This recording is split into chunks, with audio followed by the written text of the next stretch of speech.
Hello, Eastmo debaters. I'm Gabe D'Antonio. I debated at Ladue High School for 4 years, and today we're going to be talking about using your powers for good.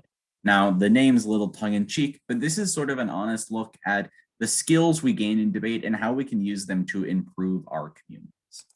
So first, I just want to talk a little bit about how you absolutely can make a difference, especially with your policy debate skills. Because first, you have the knowledge, right? We have harms and inherency for a reason. We understand that there are tons of problems in the world and that most of them aren't being solved. And though we may only cover one subject in policy per year, through debate, we're exposed to so much more.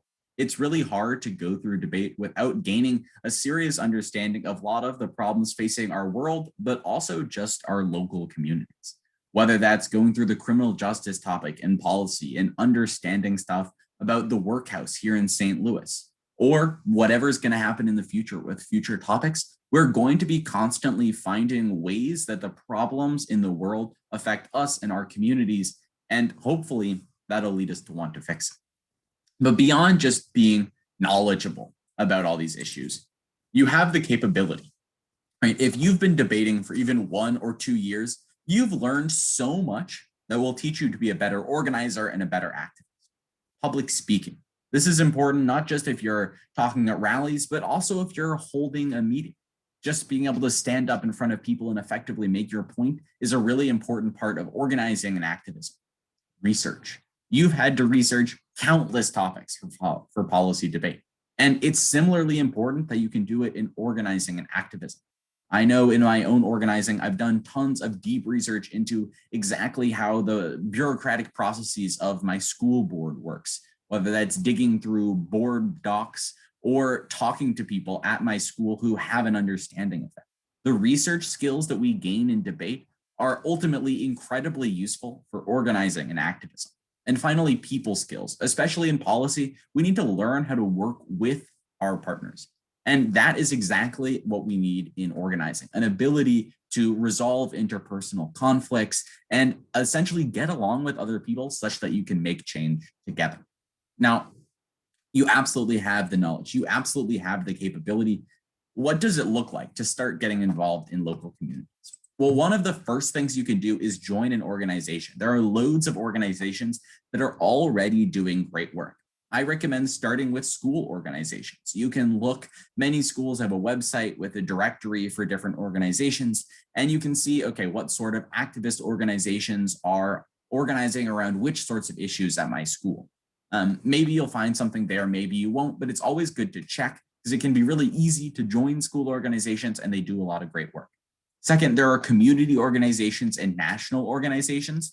I recommend looking into these based on a specific issue. So if you know that you're focused on, racism in education, or you really want to work on sustainability, then you can look for community organizations near you or national organizations with local hubs or online ways to get involved. And you can sign up for going to meetings, you can sign up for emails, any of that, and you can find a community or a national organization to get involved with. This is a really good way to start doing great work immediately, and the skills you learn in debate are going to mean you're going to do really well in any of these organizations. But beyond just joining an organization, don't forget that you can always form an organization. I think there are generally 3 different things to think about when you're forming an organization. It can be an organization focused on consciousness raising. This is sort of a feminist term that talks about the ability to sort of not raise necessarily the knowledge of a group of people, but certainly the political awareness of a group of people. So this would be something like maybe a book club on feminism or a book club on socialism.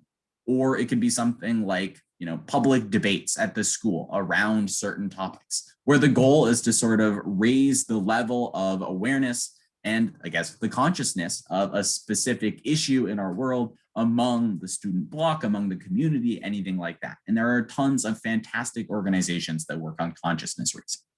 Second is mobilizing.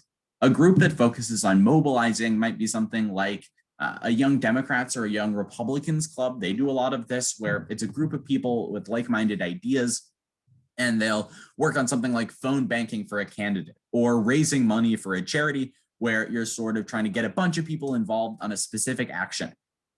You can absolutely start one of these. You generally want to be in communication with other organizations that are doing their own sort of pushes, because you're generally going to be doing sort of a supportive role in a mobilizing organization, but they can be incredibly effective and they're pretty easy to start. Finally, there's organizing. This one is a little bit more difficult, but can be incredibly promising. This is generally when you're trying to start a school or a community organization in order to shift how local power structures work.